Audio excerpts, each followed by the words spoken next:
Realmente me alegra ver que ustedes son consistentes en unirse por este medio social, estas redes sociales, y poder venir y compartir la palabra del Señor, edificarse, animarse el uno al otro.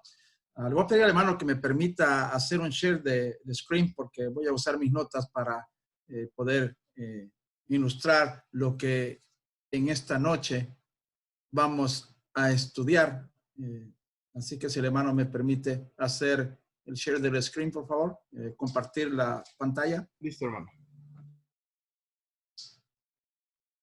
Me está diciendo que no me deja.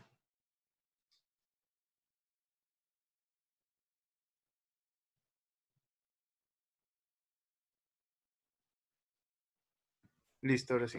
Ahí está, sí. Vamos a ver. Esta noche quisiera hablar con ustedes de un tópico bastante controversial, diría yo. La reputación. La reputación es una cosa que, la verdad, causa problemas a muchos. Es un poquito complicado. Dice el diccionario que la reputación es la opinión o juicio que tiene la gente sobre una persona o cosa.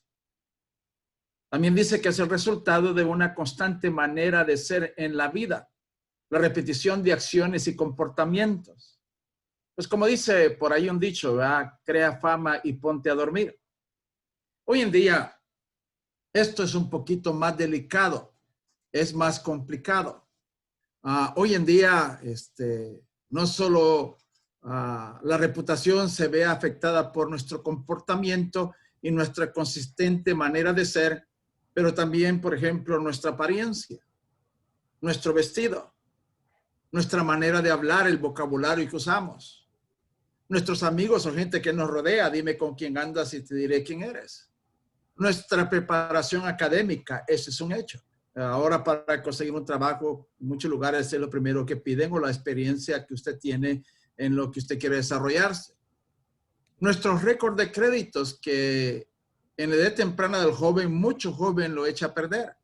Porque media vez agarra una tarjeta, piensa que solamente es de cargar y no se da cuenta que en un momento dado hay que pagar.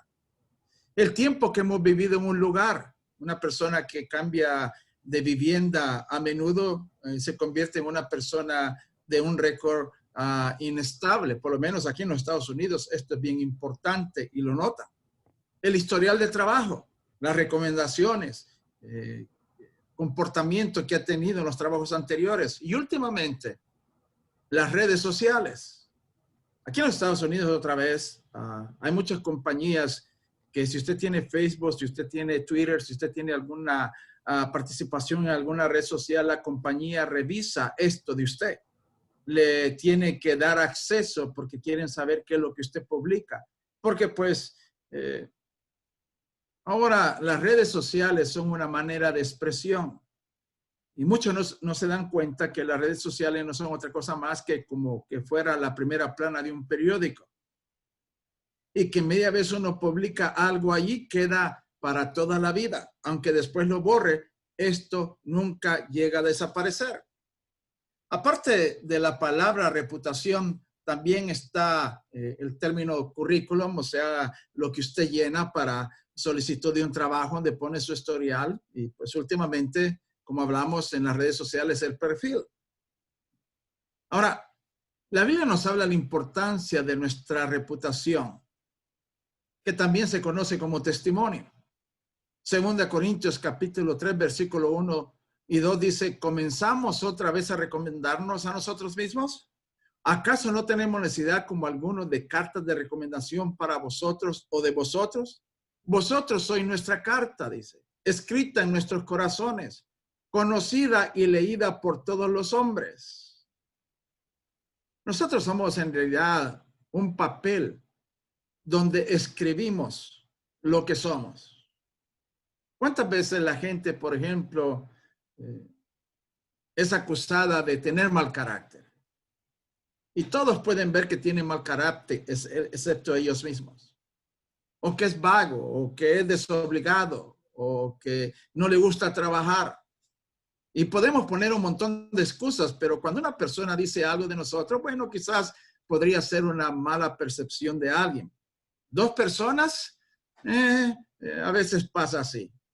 3 personas dicen lo mismo, habría que pensar antes de argumentar. 4 personas, ¿acaso hay una conspiración mundial contra uno que todos dicen algo que uno niega rotundamente? He aquí la importancia de la reputación. Tenemos nosotros en la Biblia el ejemplo de Timoteo. Filipenses capítulo 2, versículo 22. El apóstol Pablo en sus viajes, y él habla en esta carta: ya conocéis la reputación de Timoteo, que como hijo a padre ha servido conmigo en el evangelio. Mire qué manera más increíble de expresarse del apóstol Pablo de Timoteo, la reputación que él tenía. Y en Hechos capítulo 16, versículo 1 y 2, se expande un poquito más en describir cuál era esa reputación de Timoteo. Dice que llegó a Derbe y Listra, y aquí había un cierto discípulo llamado Timoteo, hijo de una mujer judía creyente, pero de padre griego. Él era de buen testimonio entre los hermanos en Listra y en Iconio. Esta es la reputación. ¿Se ha puesto a pensar alguna vez qué es lo que las personas dicen de usted? ¿Qué es lo que se habla de uno mismo? ¿Cuál es el concepto que los demás tienen? Es muy fácil pensar y decir, pues a mí qué me importa. Bueno, debería importarle. Porque queramos o no queramos, esto está proyectando una imagen nuestra. Y esto está haciendo que, otra vez, nuestro perfil tenga la apariencia o el concepto o la reputación que probablemente realmente nosotros seamos culpables de ella. Como cristianos, nuestra reputación es importante tanto fuera como dentro de la iglesia. Si usted es un cristiano verdadero y quiere servir al Señor en cualquier aspecto de su vida, su reputación va a ser algo bien importante. De hecho, la congregación donde yo sirvo, cuando un hermano quiere desarrollarse, yo solo le pido dos requisitos nada más. Hermano, mantenga un buen testimonio y hágalo todo para la gloria de Dios. Y usted puede crecer tan alto como usted quiera. Es importante esto. En la Biblia encontramos los requisitos para servir en la iglesia como ancianos o diáconos. El apóstol Pablo le escribe a Timoteo hablando de estas cosas en el capítulo 3, en el versículo 1 al 10. Fiel es esta palabra: si alguien anhela obispado, buena obra desea. Pero mire el versículo 2, es necesario que el obispo, dice, sea irreprensible. O sea, no haya que reprenderle. Marido de una sola mujer. O sea, que haya tenido una vida estable, sólida en su matrimonio. Sobrio. O sea, que no pierde el control fácilmente. Prudente. Que la piense 2 veces para hablar y actuar. Decoroso. O sea, que sea una persona que no hace cosas indecorosas, pues. O sea, cosas que se ven mal. Hospitalario. Apto para enseñar. No dado al vino. No violento. Amable. No contencioso. O sea, no busca pleito. Ni amante del dinero. Que gobierne bien su casa, que tenga a sus hijos en sujeción con toda diligencia. ¿Qué estamos viendo ahí en estos versículos 2 al 3? Sino el resultado de una buena reputación. El resultado de una persona que cuida la manera en que se comporta y cómo proyecta su imagen a los demás. Dice el versículo 5, porque si alguien no sabe gobernar su propia casa, ¿cómo cuidará de la iglesia de Dios? Que no sea un recién convertido para que no se llene de orgullo y caiga en la condenación del diablo. Dice el versículo 7, también debe ser de buen testimonio, escuche, de los de afuera. Digo, ¿habremos de ir a preguntarle a los vecinos qué piensan los vecinos de ustedes? Para ver si puede calificar para anciano o diácono. Que tenga buen testimonio de los de afuera. ¿Para qué? Para que no caiga en el reproche y la trampa del diablo. Imagínense alguien que tiene mal testimonio en su vecindario, entre sus vecinos, entre la gente familiar que no son cristianos. Y de pronto saben que es el predicador, o que es el anciano, o que es el diácono, o que dentro de esta red social y lo vea quizás dirigiendo una oración o un canto, y este muchacho está aquí haciendo esto. ¿Sabrán estos quién es él fuera de la iglesia? Asimismo, dice, los diáconos deben de ser dignos de respeto, sin doblez de lengua, no hipócrita pues, no dados al mucho vino, ni amantes de ganancias deshonestas, que mantenga el ministerio con la fe, de la fe con limpia conciencia. Inclusive dice el versículo 10, que los diáconos sean probados primero, y después que sirvan como diáconos, si son hallados otra vez sin nada que reprochar o reprender. Ahora, cuando vemos estos versículos, siempre pues la aplicación es requisitos para ancianos y diáconos. ¿No son requisitos para un cristiano que profesa ser cristiano? Debería de serlo. ¿Por qué Pablo tiene que venir y demandar estas cosas de alguien que quiere servir en la iglesia? Porque obviamente no todos los que van a la iglesia tienen buen testimonio. No tienen un buen currículum, no tienen un buen perfil, no tienen una buena reputación. Otra vez allí en el capítulo 3, nuevamente, 1 Timoteo 2 y 13, los diáconos deben de ser maridos de una sola mujer, otra vez, que gobiernen bien a sus hijos y sus propias casas, porque los que sirven bien como diáconos ganan para sí, dice, buena reputación. A veces, encima de tener todas estas cualidades buenas, un buen servicio mejora aún más nuestra reputación. Y mucha confianza en la fe que es en Cristo Jesús. La gente no tiene nada que hablar, nada que blasfemar, nada malo que decir. Es una persona que trata de hacer lo mejor que puede y se ve claramente en todo lo que él hace, habla y dice y se comporta. Ahora, aquí entramos a un punto aún más delicado. El ser vigilados y comunicativos en el comportamiento entre nosotros, en general como seres humanos, es parte de la vivencia diaria, tanto fuera de la iglesia y aún más dentro de la iglesia. Yo he estado toda mi juventud y gran parte de mi vida en la iglesia. A menudo tuve compañeros en la clase de jóvenes que se quejaban de cómo en la iglesia eran chismosos, fijones, entrometidos, que se metían en lo que no les importa. ¿Por qué? Porque simplemente no tenían buen testimonio.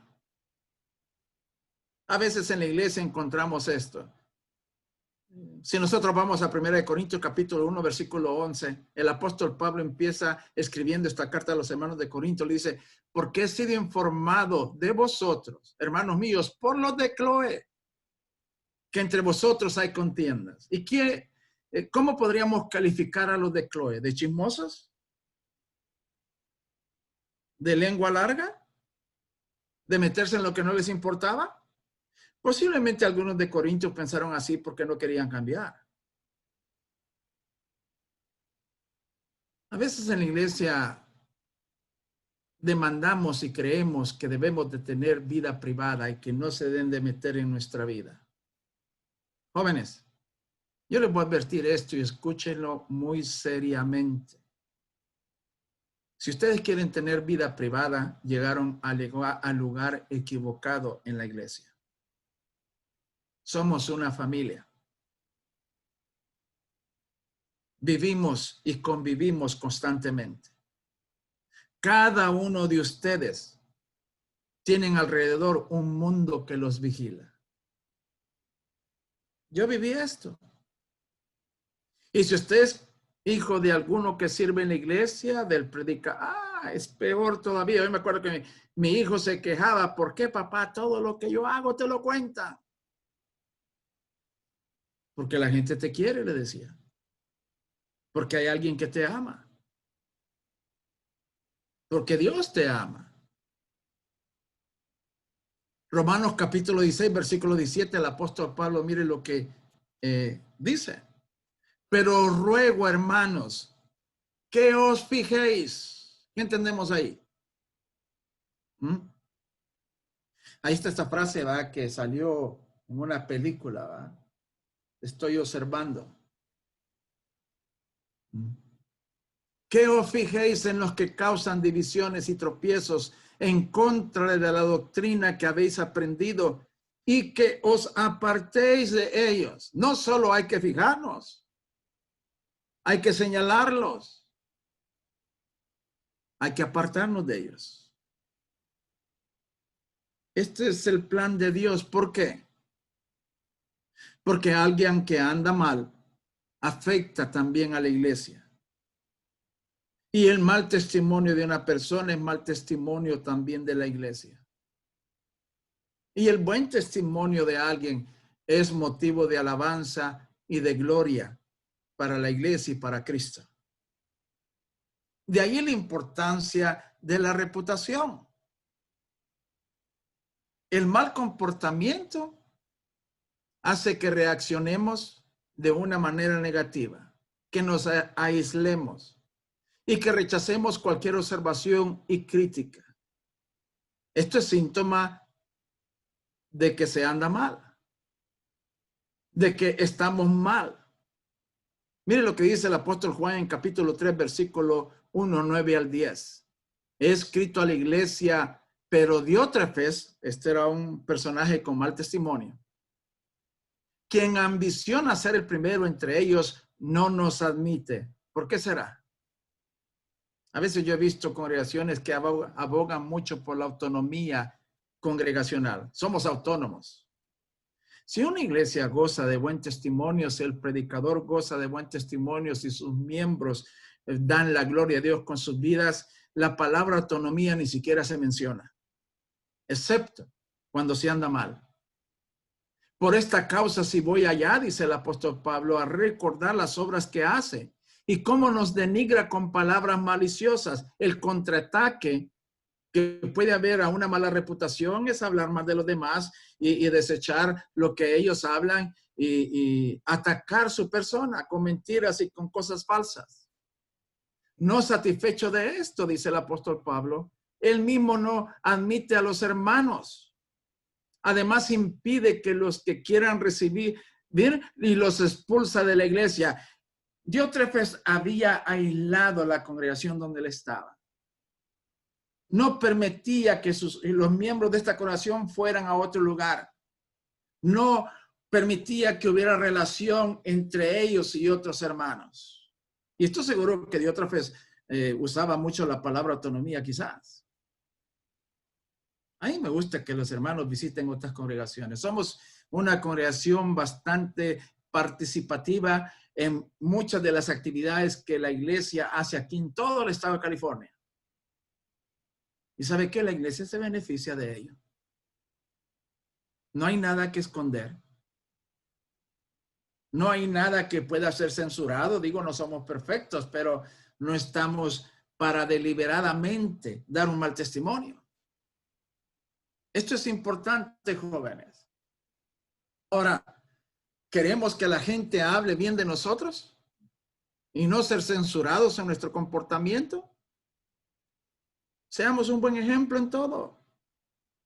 ¿Qué es lo que dice el apóstol Pablo a Timoteo? 1 Timoteo 4:12, un versículo bien conocido. Nadie tenga en poco tu juventud. ¿Qué es lo que Pablo está queriendo decir aquí a Timoteo? El joven, por su edad, y hay que reconocerlo, hay personas que hacen un prejuicio adelantado. El joven ha de ser responsable. El joven no sirve. No hay que confiar.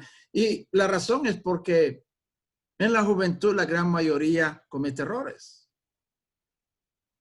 Los mismos adultos que juzgan a los jóvenes lo están haciendo porque ellos mismos cometieron errores y saben en carne propia que esto pasa. Pero miren, si usted es una persona que es ejemplo a los demás. Y mire las cosas que menciona aquí Pablo, y estoy seguro que ustedes han estudiado varias veces este texto. Palabra, conducta, amor, fe, pureza. ¿De qué se preocupa? ¿Qué tiene que esconder? ¿Qué tiene que censurar? Siempre vamos a encontrar gente que habla y no siempre la gente tiene buenas intenciones, pero esa es otra historia. Pero la reputación es importante. Efesios capítulo 5, versículo 15 al 17, dice el apóstol Pablo, mirad pues con cuidado cómo os comportáis. Mire, mirad con cuidado cómo os comportáis. No como imprudentes. A veces queremos ser un poquito graciosos. A veces queremos jugar demasiado.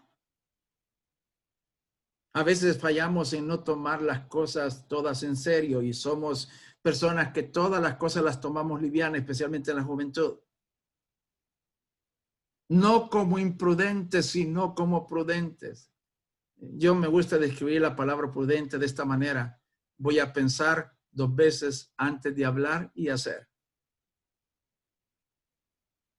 Hace mucho tiempo, cuando usted transmitía por radio, habían 2 segundos o 3 segundos, era diferente el tiempo que había. Por si alguien cometía un error o decía algo que no tenía que hacer, entonces usted escuchaba este famoso pip, pip. Claro, hoy la censura no existe. Y por eso muchas transmisiones están llenas de basura y groserías. Dice el versículo 6, redimiendo el tiempo. Los felicito, jóvenes, porque ustedes están comprando el tiempo adecuadamente al estar aquí. Los días son malos, que no. Por tanto, no seáis insensatos, necios pues, sino comprended cuál es la voluntad de Dios. Y a Él sí tenemos que darle cuenta. Y a Él se deberíamos importarnos qué es lo que Él piensa de nosotros. Y dice la palabra del Señor, no os engañéis, Dios no puede ser burlado. Y nosotros podemos negar y argumentar las cosas que los demás hablan de nosotros, pero no lo que Dios sabe de nosotros. Y es más, ustedes estarán de acuerdo que Dios sabe cosas que aún ni los demás lo saben. Y eso es parte de la reputación.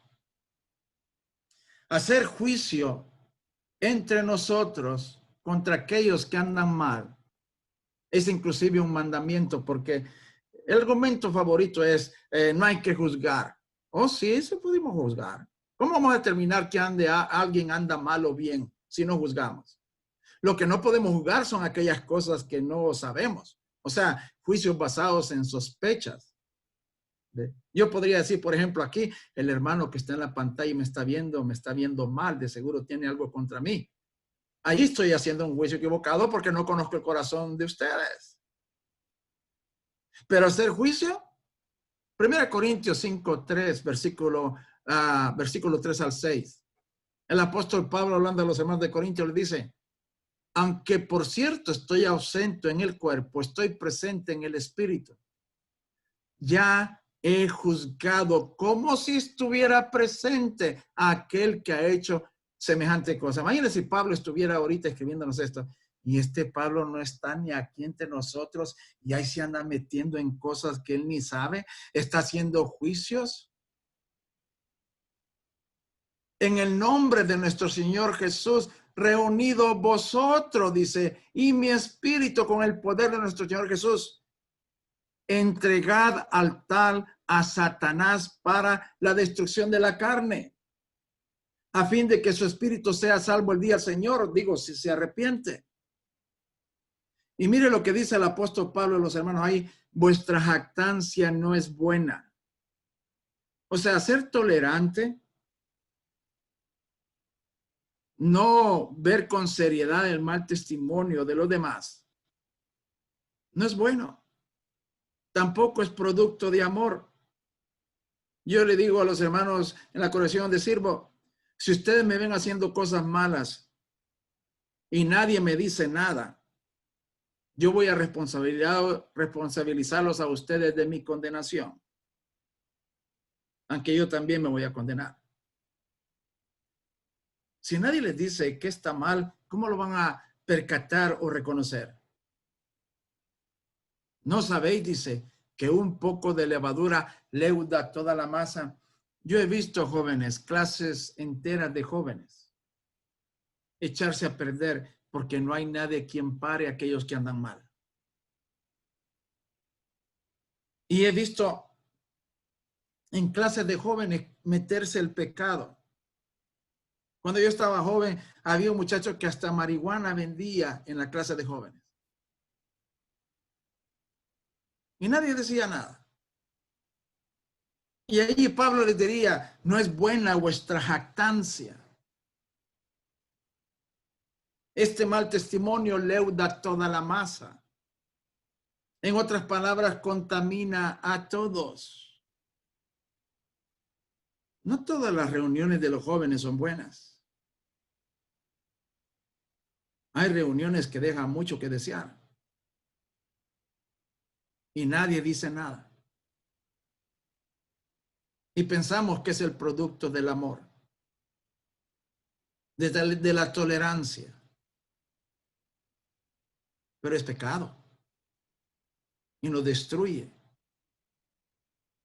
Y nos afecta gravemente. No olvidemos que el propósito de Dios en nuestra vida es que seamos corregidos y tengamos un final feliz. Mire Hebreos 12:5, y estoy citando escrituras un poco largas, pero que vienen al caso. Y habéis ya olvidado la exhortación que se os dirige como a hijos. Hijo mío, no tengas en poco la disciplina del Señor, ni desmayes cuando sea reprendido por él. ¿Cómo es que el Señor nos reprende? Por los hermanos que están alrededor. Por ese hermano que tanto se detesta porque en todo anda metida. Decimos. Es instrumento de Dios y lo que está diciendo es la verdad, es la verdad. Versículo 6, porque el Señor disciplina al que ama y castiga a todo aquel que recibe como hijo. Permanecer bajo la disciplina. Dios se está tratando como a hijos. Mire, joven, cuando usted piense que todo el mundo le está observando y la gente se está metiendo, dele gracias a Dios. Dios no se ha dado por vencida de ustedes. Porque, ¿qué hijo es aquel a quien su padre no disciplina? Pero si estáis sin la disciplina, dice, de la cual todos han sido participantes, entonces sois ilegítimos y no hijos. Y de hecho, jóvenes, hay gente en la iglesia que no se comporta como hijos de Dios. No tienen el propósito de servir. Son mal testimonio.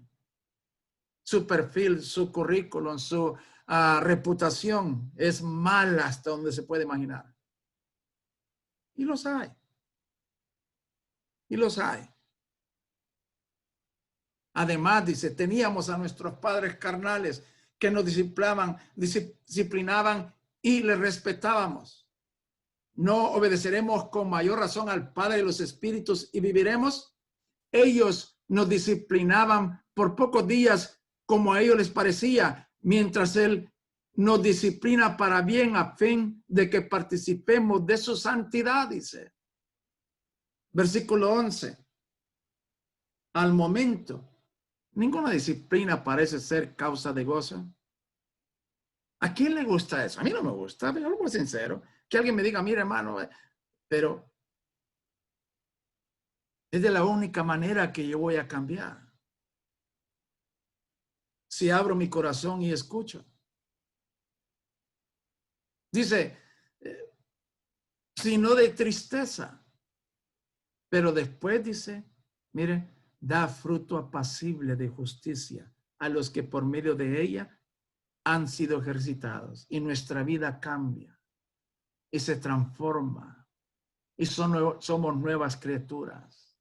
y venimos a ser y a comportarnos como hijos de Dios. Como el apóstol Pablo dice en la carta a los Efesios, que nos comportemos como es digno del llamamiento con que fuimos llamados como cristianos. Ahora, jóvenes, miren, a veces cuando uno quiere andar mal, lo más que desea es libertad. Hay jóvenes que están ansiosos de irse de sus casas para hacer lo que ellos quieren. Hay muchos jóvenes que media vez tiene la capacidad, deja la iglesia porque quiere ser lo que él quiere. Pero sabe que esto en realidad es peligroso. Hay una escritura que a mí, cuando yo la llegué a comprender, me dio miedo. Y debería de darnos miedo. Y es Romanos capítulo 1, versículo 18 en adelante. Dice ahí la palabra del Señor: pues la ira de Dios se manifiesta desde el cielo contra toda impiedad e injusticia de los hombres que con injusticia detienen la verdad. La ira de Dios. Cuando nosotros pensamos en la ira de Dios, ¿en qué pensamos? O le cayó un rayo, o tuvo un accidente, o le fue mal, está paralítico. Inclusive en el tiempo de Jesús la gente se preguntó por qué este está enfermo, quién pecó, él o sus padres. Pero mire, la ira de Dios no se muestra así. Versículo 19 da las razones que causaron la ira de Dios. Porque lo que de Dios se conoce es evidente. Porque lo invisible de él, su eterno poder y deidad, se deja ver claramente desde la creación del mundo. Dice el versículo 21, pero habiendo conocido a Dios, no le glorificaron como a Dios ni le dieron gracias. Dice el versículo 22, profesando ser sabios, se hicieron necios. Cambiaron la gloria incorruptible de una imagen a semejanza de hombre corruptible, de aves, cuadrúpedes. Un hermano oraba y decía: Señor, no estamos pidiéndote a través de una imagen o a través de un hombre. Pero mire lo que dice, versículo 24. Esto debería de darnos miedo. Por tanto, Dios los entregó. Jóvenes, cuando uno empieza a vivir una vida desordenada al máximo y no hay nadie que le estorbe o que le impida o lo reprenda, tenga miedo. Entramos en esta categoría. Dios nos dejó. Dios los entregó a la impureza de las pasiones de sus corazones, para deshonrar entre sí sus propios cuerpos, y cambiaron la verdad de Dios por la mentira y veneraron y rendieron culto a la creación antes que el Creador, quien es bendito para siempre. Mire, estaba escuchando en las estadísticas que hay más gente que adora a la Santa Muerte hoy en día que a la Virgen de Guadalupe. ¿Hasta dónde se ha llegado? No es el resultado más que de un mundo el cual Dios ya lo entregó. ¿Quiere usted perderse? Dios lo deja. ¿Quiere usted ser libre? Dios no lo va a obligar. Dice el versículo 26, por esta causa Dios los entregó a pasiones vergonzosas, pues sus mujeres cambiaron las relaciones naturales por las relaciones contra la naturaleza. De la misma manera los hombres, la homosexualidad no es otra cosa más. Oigan, escuchen. La homosexualidad no es el problema. Es el resultado del problema de haber dejado a Dios. Cuando una sociedad se aleja de Dios, se corrompe al máximo. Dios ya no hace nada para detenerlo. Por esta causa, dice, ¿qué entiende usted allí? Dios lo entregó. Y esto da miedo. Que Dios me vaya a dejar a que yo sea lo que quiero ser. ¿A dónde están los límites? ¿A dónde está el final de las cosas? Versículo 28. Pero como ellos no aprobaron tener en cuenta a Dios, Dios los entregó a una mente reprobada. En otras palabras, el mundo de hoy hace cosas que con un poquito de decencia, con un poquito de conocimiento de Dios, con un poquito de entendimiento de lo que es bueno y lo que es malo, no lo haría. Es inconcebible hacerlo. Pero no, tienen una mente reprobada. Otra parte de la Biblia describe este estado. Tienen, dice, la conciencia cauterizada. Ya no hay conciencia que les redarguya del bien y del mal. Para hacer, dice, lo que no es debido. Y el versículo 29 adelante da una lista larga.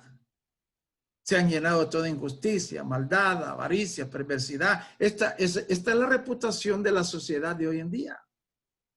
Están repletos de envidia, homicidios, contiendas, engaños, mala intención, son contenciosos, calumniadores, aborrecedores de Dios, insolentes, soberbios, jactanciosos, inventores de males.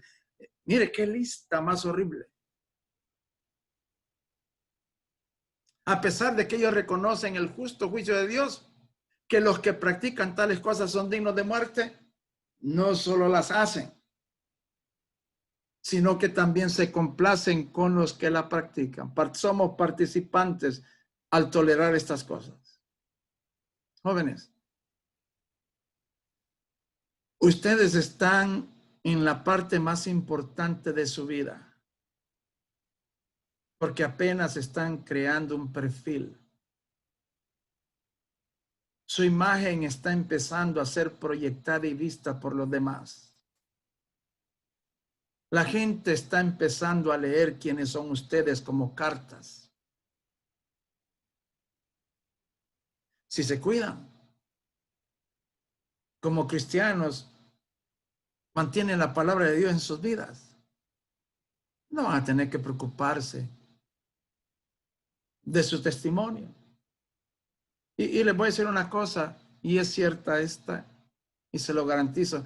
Si alguien llegase a hablar mal de ustedes injustamente, habrá quien los defienda. Ni siquiera necesidad de defenderse ustedes mismos tendrán. Pero si vamos a la iglesia y empezamos a sentirnos incómodos y empezamos a pensar que en la iglesia hay puros chismosos, gente metida y entrometida que se andan metiendo en cosas que no les importan y a ellos que les importa mi vida, yo tengo mi vida privada y yo voy a hacer lo que yo quiera y nadie puede decir, tengan cuidado. Porque entonces Dios podría actuar. Y como dice el apóstol Pablo en Romanos, entregarnos a la perdición. Deseo lo mejor para ustedes. Me gusta ver este grupo. Sé que por lo menos se están esforzando y tratando y eso es bueno. Sigan adelante, jóvenes. No se desanimen. Cuiden su testimonio. Cuiden lo que ponen en Facebook, en Twitter y todo esto. Porque eso habla de ustedes. Que Dios sea con ustedes, jóvenes. Gracias.